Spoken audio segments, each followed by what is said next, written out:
SSA word story series में हम context के माध्यम से आपको नए इंग्लिश वर्ड सिखाते हैं। आज का टॉपिक है हाउ टू से नो। किसी को नहीं कहना एक ऑर्डियल या अग्नि परीक्षा हो सकती है, खासकर जब आप किसी को निराश नहीं करना चाहते। लेकिन सही तरीके से नहीं कहना एक महत्वपूर्ण कॉम्पिटेंसी या स्किल है जो आपकी साइकोलॉजिकल इक्विलिब्रियम और वेलबींग के लिए आवश्यक है। जब आप हर चीज के लिए यस कहते हैं तो यह आपकी प्रोडक्टिविटी, एफिशिएंसी और इमोशनल इक्विलिब्रियम को हैम्पर कर सकता है। इसीलिए हमें जरूरत है असर्टिवनेस की। नो कहने के लिए असर्टिवनेस की जरूरत होती है, मतलब अपने ओपिनियंस को कॉन्फिडेंटली व्यक्त करने की क्षमता।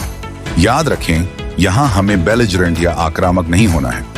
असर्टिव होने का मतलब है कि आप अपनी सीमाओं को पहचानते हैं और उन्हें स्पष्ट तरीके से दूसरों के सामने प्रस्तुत करते हैं। उदाहरण के लिए, अगर आप किसी प्रोजेक्ट में पहले से ही व्यस्त हैं, तो आप कह सकते हैं, मैं इस वक्त इसे करने में असमर्थ हूं क्योंकि मेरी प्रायोरिटीज पहले से तय हैं। इसके अलावा आपको अपनी बाउंड्रीज का महत्व जानना भी जरूरी है। नो कहने का एक और महत्वपूर्ण एस्पेक्ट है अपनी बाउंड्रीज को जानना और उनका सम्मान करना।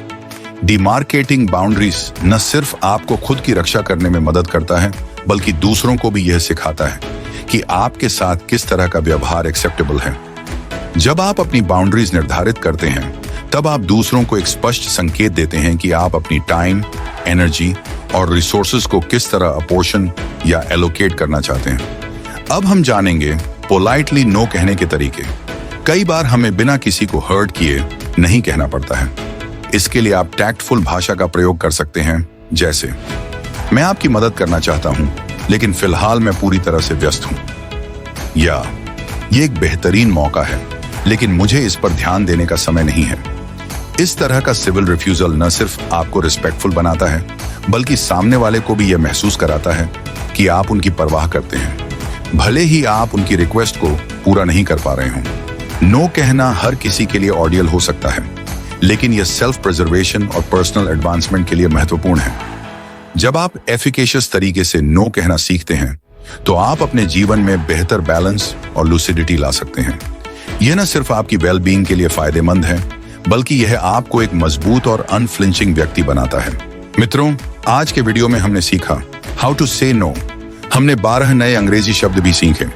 Ordeal, competency, equilibrium, assertiveness, belligerent, demarketing, apportion, tactful, civil, efficacious, lucidity, unflinching.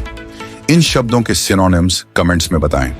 अपनी इंग्लिश वोकैबुलरी इंप्रूव करने के लिए एसएसए हिंदी चैनल को सब्सक्राइब करें।